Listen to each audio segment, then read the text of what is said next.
morning, parents. Glad to spend some time with you today.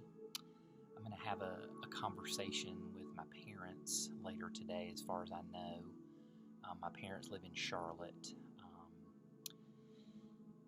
My mom's health is not good.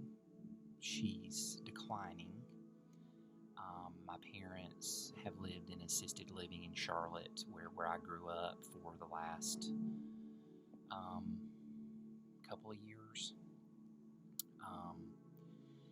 And they are they're struggling. They are feeling like that we, as their children, have kind of duped them about where they live.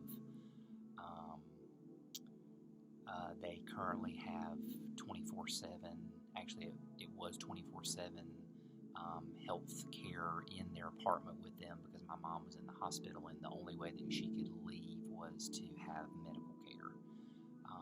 And my parents are struggling about losing their independence, which is hard to just process that with them and for them. Right now we are in a little bit of a stage where they seem to be at odds with my sisters and I and Leah. Last night, Leah and I and my two sisters, my oldest sister is Rhonda, and the younger of the two sisters, they're both older than I am, is Daphne. And we had time together last night just to talk and pray. My sister Daphne lives in Charlotte, where my parents live, and she is on point caring for them, like Leah is here on Signal with Granny. I'm going to be calling to talk to my parents. They are lashing out some at us, and I think that they are just really sad and grieving about the change that's happening, and they feel as though they can take care of themselves, and all of the doctor care and the best we can assess is that they can't. My dad is insistent that he can, and it doesn't seem that way. June and Arthur. This is my parents on their wedding day. Arthur, Kelly, and June Falk. And some of you may have even read a couple months ago, beginning of the summer, that I wrote about this day for them and the fact that they actually have just celebrated 67 years of being married, which Lee and I just celebrated 30. And when I think about the fact that Lee and I would have to double the length of time that we've been married and then still add 7 years to it to get to that number. It's not about the number, but I'm just saying, wow, it's a long time. My parents are really struggling today, and I'm going to seek to enter into just being present with them and try to represent my siblings and Leah and I to say we're grieving with you, and we also think that this is what's best along the way. Emerson Marie Kelly turned 5 months old a couple days ago. We're going to get to see her, Lord willing, this coming weekend. Taylor and Emma are coming to visit us at Beacon Hall just for a few days. It will be Ashley's first time since Emma was born to be away. She is a part of a wedding, and she's been prayerfully looking towards the opportunity to do that. She's aware. She's been saying to us that she's aware that she will really miss Emma, it being her first time to be away from her. We're also delighted that she is having a chance to have a little space and time, and we are at the same time delighted that we will have a chance to spend time with Taylor and Emma this weekend. So 5 months this week, and my parents are both right around 90. My dad is 90. My mom is a couple years younger than my dad. And even the way I'm holding this up, you and I are in this picture. I'm representing you, and we find ourselves in between Emma at 5 months and June and Arthur around 90. And I'm aware that as I think about Taylor and Ashley and Emma, which I'll talk a little bit more about a little later on, so much hope, so much wonder, and then I think about my parents, and right now there's just a lot of hardness surrounding my parents. I'm respectfully sharing this with you all. My parents seem bitter.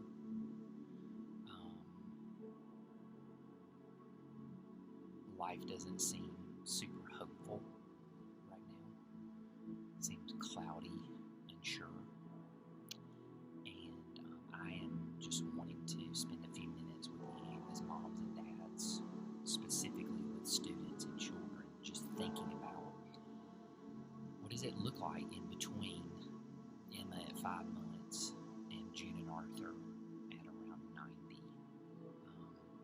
And how does today matter for Emma at 5 months and June and Arthur at 90? And so I'm delighted to get to just spend a few minutes. These thoughts are really, they kind of are stemming out of Psalm 78. Psalm 78:4 says, "We will not hide them from their children. We will tell the next generation the praiseworthy deeds of the Lord, His power, and the wonders He has done."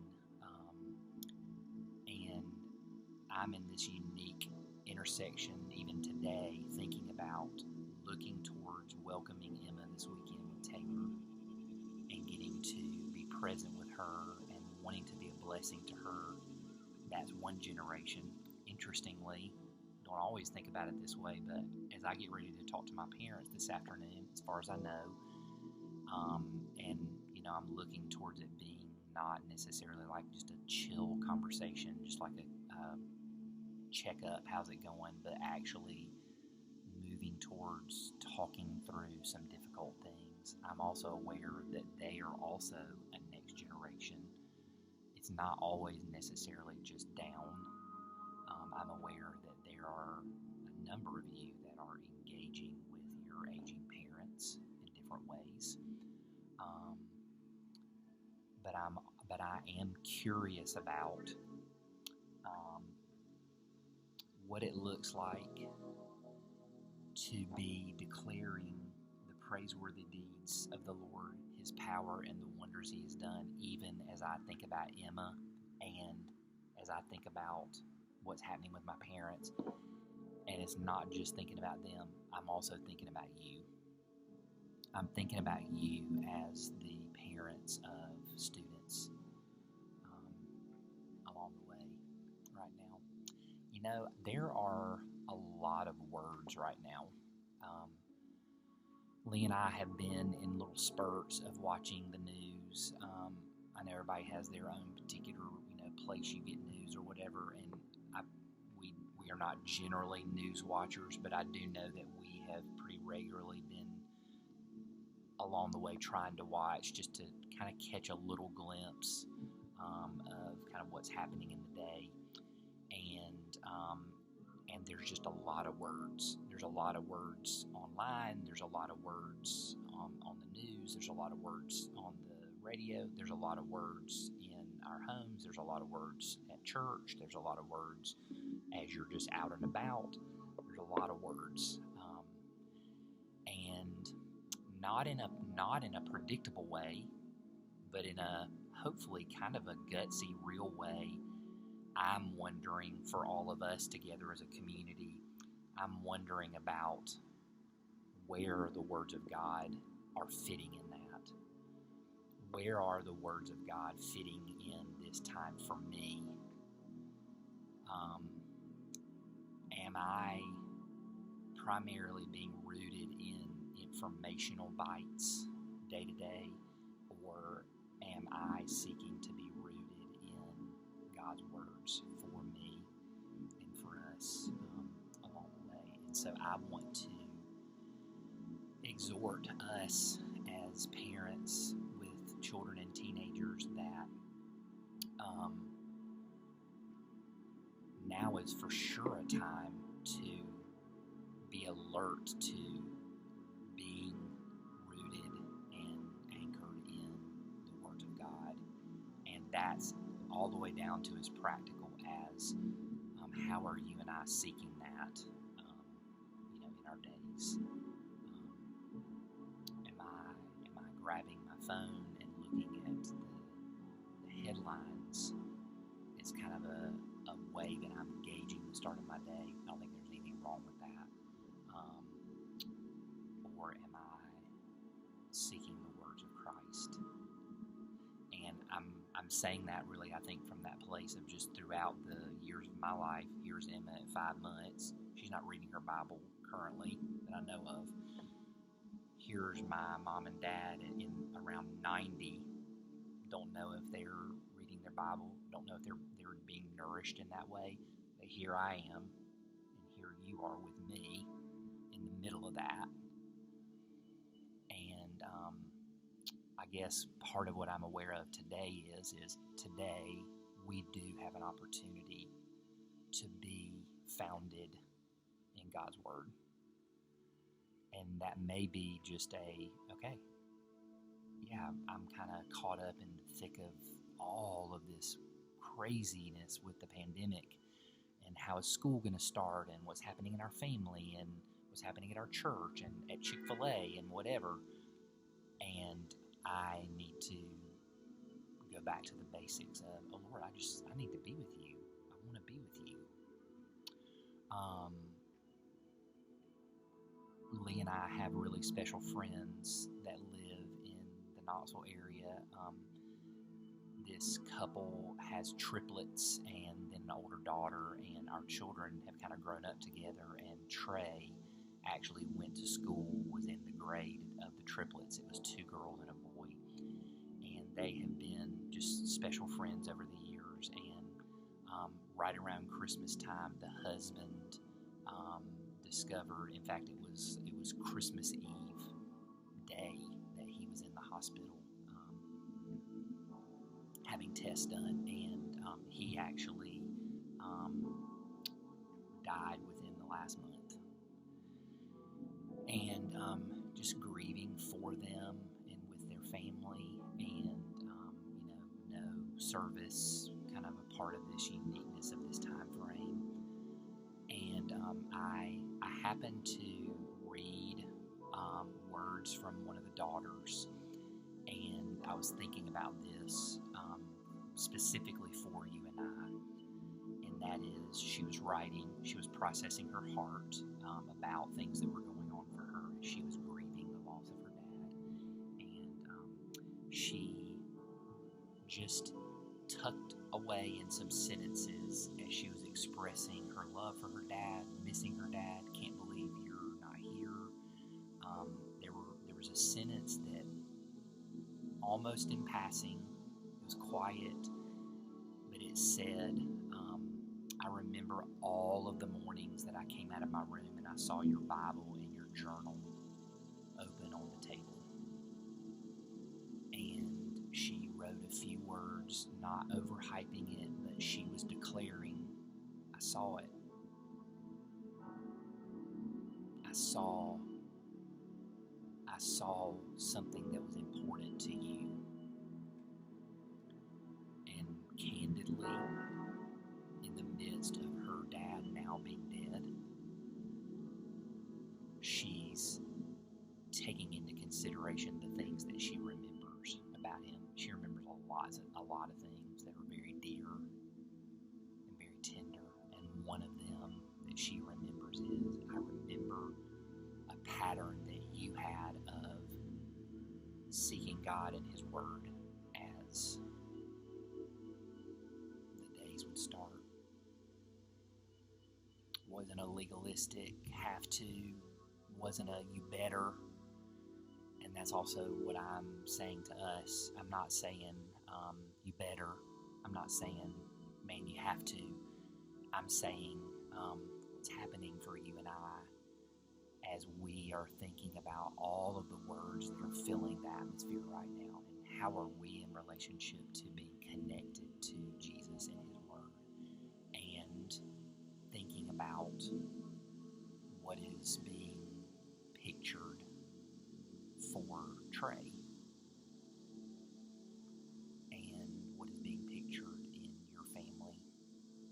There's such potential in there for somebody to hear like, oh, Damon, thanks a lot, I appreciate the guilt trip, man. And that is not what I'm saying. I'm saying I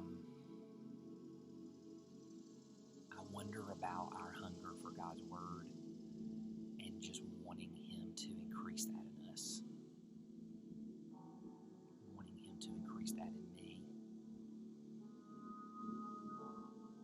My friend Allie, seeing her dad's Bible and journal, it doesn't feel like hype. It feels like a very tender place of the guts of my friend Scott's life that his daughter was noticing. I don't think it was for the purpose of her noticing it. I think that it was, what I know of Scott, I think it was for the purpose of his nourishment with Jesus. And in the same manner, his daughter was being nourished because she was aware of that as well. And so I encourage myself today, and I want to encourage you as a mom and dad, in the middle of a time that I think is really hard and challenging. I don't think that this is a casual time. I said in an earlier video to y'all, I know that everybody has lots of different viewpoints, but I do think that this time is affecting us all in some way, even if the effect is just that it's irritating, that we think it's overblown and that it's not a big deal, and we're being affected because we're just like, good Lord, take your mask off, or whatever, however we find ourselves, this time is affecting us. And I'm aware of just wanting to call us as moms and dads to continue in or return to just that quiet place of connection with Jesus and His Word. And so, in the midst of all this, I'm aware of how patient Jesus is with me. When I do this little visual for y'all, just in thinking about being in between Emerson Marie and June and Arthur Kelly, and I'm aware that I'm right in the middle of it. I'm kind of tucked in that place with them, because we're all still alive. I'm really aware that God has been really patient and kind with me. I read in Isaiah recently, and I feel like I've read this before, but the way that the words are said they were very interesting to me. It says, so Isaiah the prophet says, "The Lord God has given me the tongue of disciples, that I may know how to sustain the weary one with a word." And then here's how it continues and finishes. "He awakens me morning by morning. He awakens my ear to listen as a disciple." I was really drawn to those words. I am equating He awakens me morning by morning. He awakens my ear to listen as a disciple. The only way that is happening is because He is being patient with me and because He is at work in me. And I really want to cling to that. And as God is telling a story in me, as God is telling a story in you, I'm aware that God being patient with us is huge in that. I'm aware that as I'm looking at this screen out here at the pavilion, this beautiful place, I have gratitude that I'm here. I have no clue who will watch this. I desire to be with you. I desire to be a blessing in your life. I desire to be present with you while this pandemic is happening and not miss the chance to be present in that. And so part of the telling of the story in my life is that I'm aware that God brought me and Leah and Trey and Granny to Signal Mountain to get to be here with whoever is watching this video. The parents of SMBC, I'm aware that that is something that God is doing in my life as a part of the telling of that story that He is doing. I'm aware of recently some conversations that Leah has been having with her sister Nikki. Leah is 6 years older than Nikki. When Leah's dad died when Leah was 18 of cancer, Nikki was a sixth grader. New Kids on the Block. Thank you very much. I can remember Nikki's walls, floor to ceiling and ceiling. New Kids on the Block. They were a thing, and I know that Lee and I are aware that when Jimmy, Leah's dad, died when she was 18 and Nikki was 12, that some really hard things happened in Nikki's life, and the trajectory of Nikki's life has really been impacted and affected. And she's walked through really, really difficult things, some difficult relationships. She not in the terribly far away, recent past, almost died. She had 5 tubes in her lungs, really struggling in Dallas, and God spared her life, no question.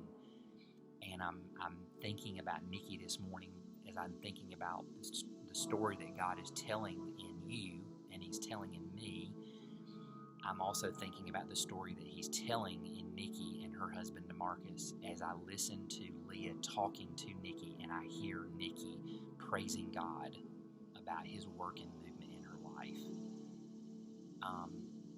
Those are not words that at one particular point or in a number of parts of Nikki's life that would have been words that Nikki would have been saying. And they are now. They are words she's saying. And she's talking about how DeMarcus, her husband, is praying with her, and they're praying through some really important things about her employment, and hearing them declare that the way that they're processing through the story that's happening in their life is through the grid of God's work and movement in them. And it's really encouraging. I sat on Sunday afternoon listening to Leah, talking to Nikki, and I was literally just sitting beside Leah outside, just shaking my head of just like, wow, like, God, you're doing this. And I want to encourage you that God is telling His story in and through you now, and that is happening in a lot of different places, but where I'm really focusing on right now and want to press into with you is with your spouse and with your children, your students, that He is telling His story through you, His praiseworthy deeds, His power, and the wonders He has done on display in your life. I think that it is really, really easy not to live with that awareness, but to live in just kind of almost the numbing routine of a pandemic. Of just, okay, we're getting up, we're doing this weird thing, where's my mask, and here's what we'll do today. And I don't want to be apologetic to say right in the middle of the maybe numbing routine of a pandemic that God is telling His story in you. His praiseworthy deeds, His power, and the wonders that He has done are on display in you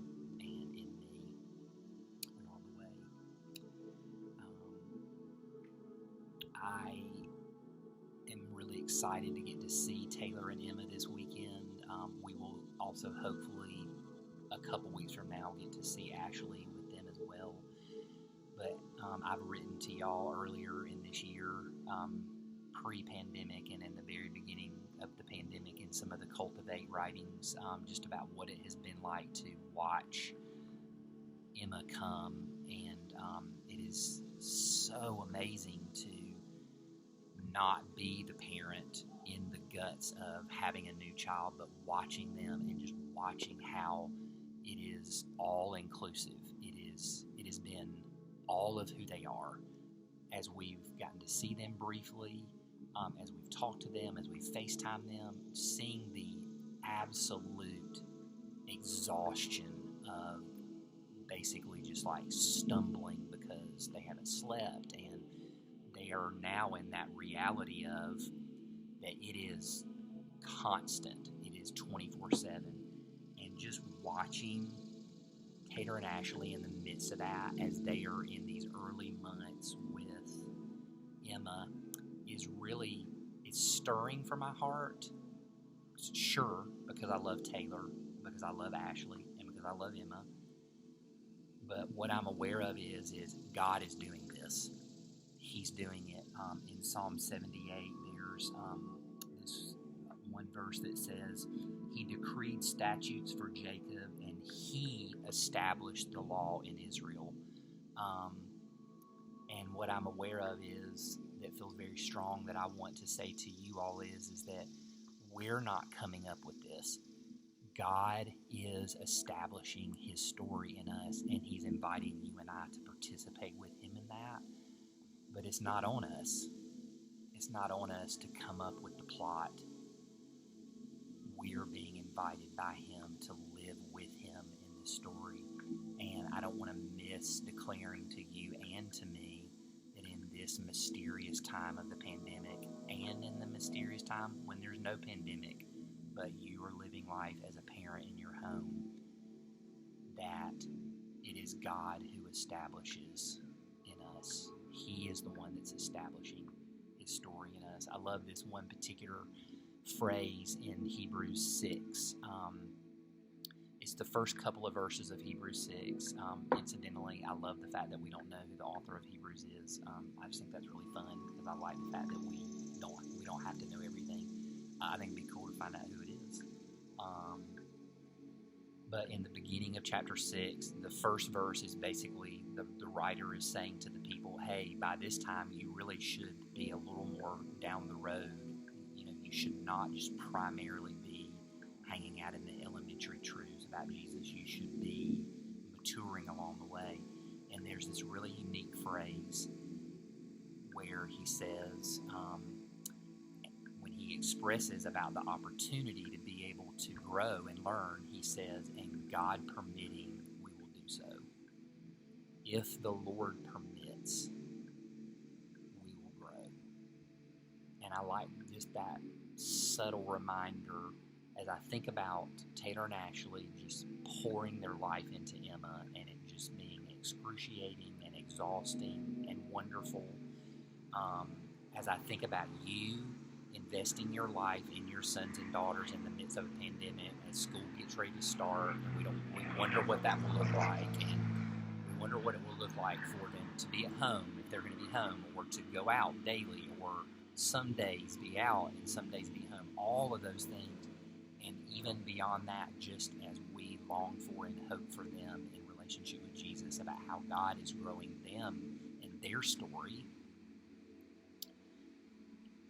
that God permitting, He will establish these things in us.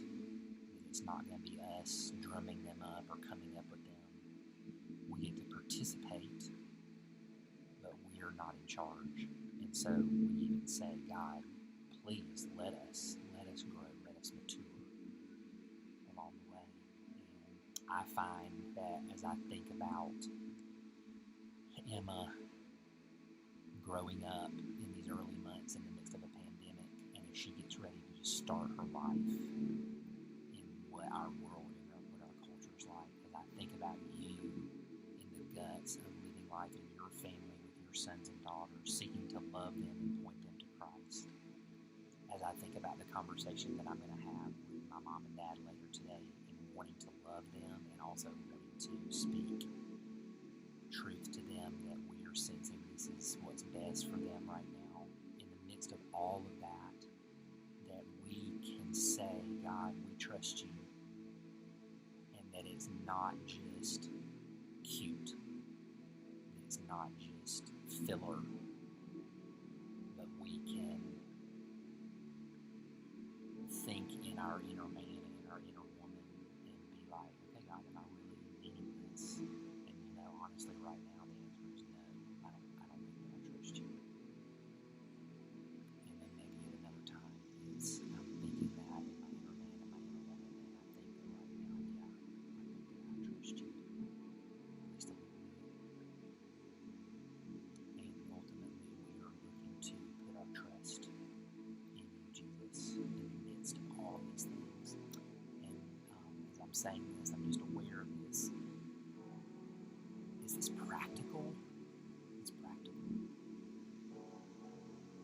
It's impractical to think that these underlying foundational truths are not the basis of how we're going to live. That's impractical.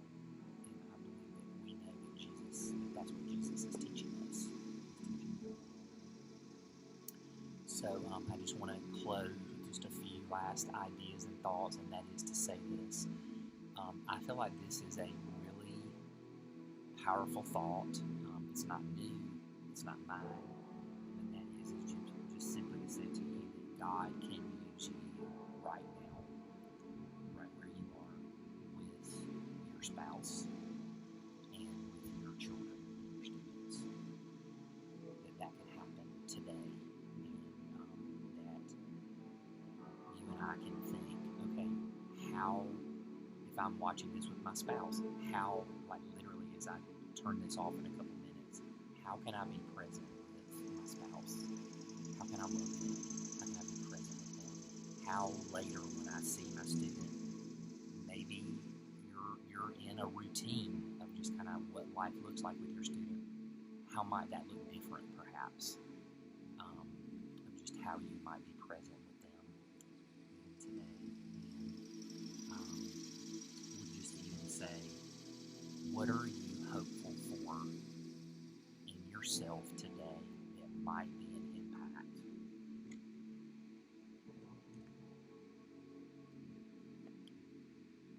That would carry on because of God to 90 and 88.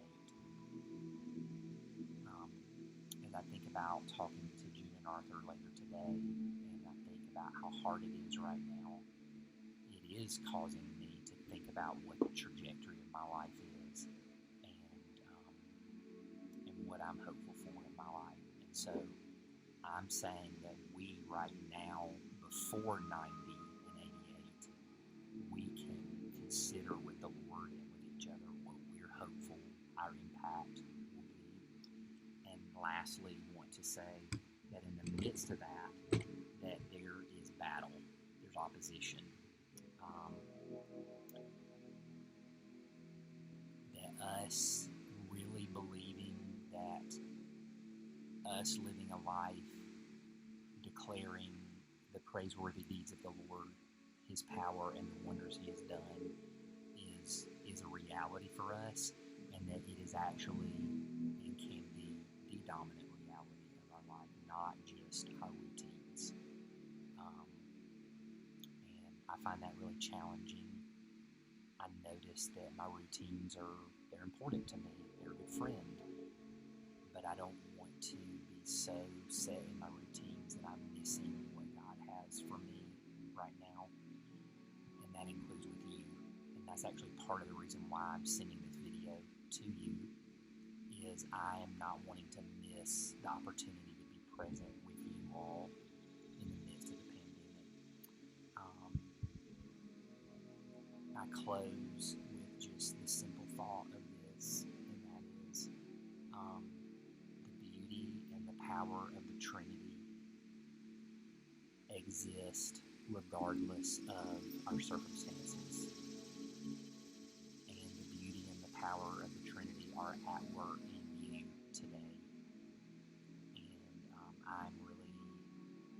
excited just to get to be in that with you. So if you have your copy of the Parent Field Guide that I sent out earlier in the summer, if you were to turn past the intro page, you will see a page that looks like this, and it's kind of I guess, the back of page 1, and it says Psalm 78 4G, God growing godly generations. And the things that I have shared for the last 35 minutes, they are really just thoughts that come out of Psalm 78 about the fact that it is God who is growing godly generations, and you are included in that. I believe that really strongly, that you're included in that. I'm included in that. And so I would actually even invite you, if you would, at some point to take that Parent Field Guide and just spend time reading over. On the left-hand side of the page is the verses of Psalm 78, 1 through 11. And on the right-hand side of that page are just honestly really some thoughts in written form of some of the things that I wanted to encourage you with today. So I speak blessings over you, and I ask Jesus that you would press into each of us what we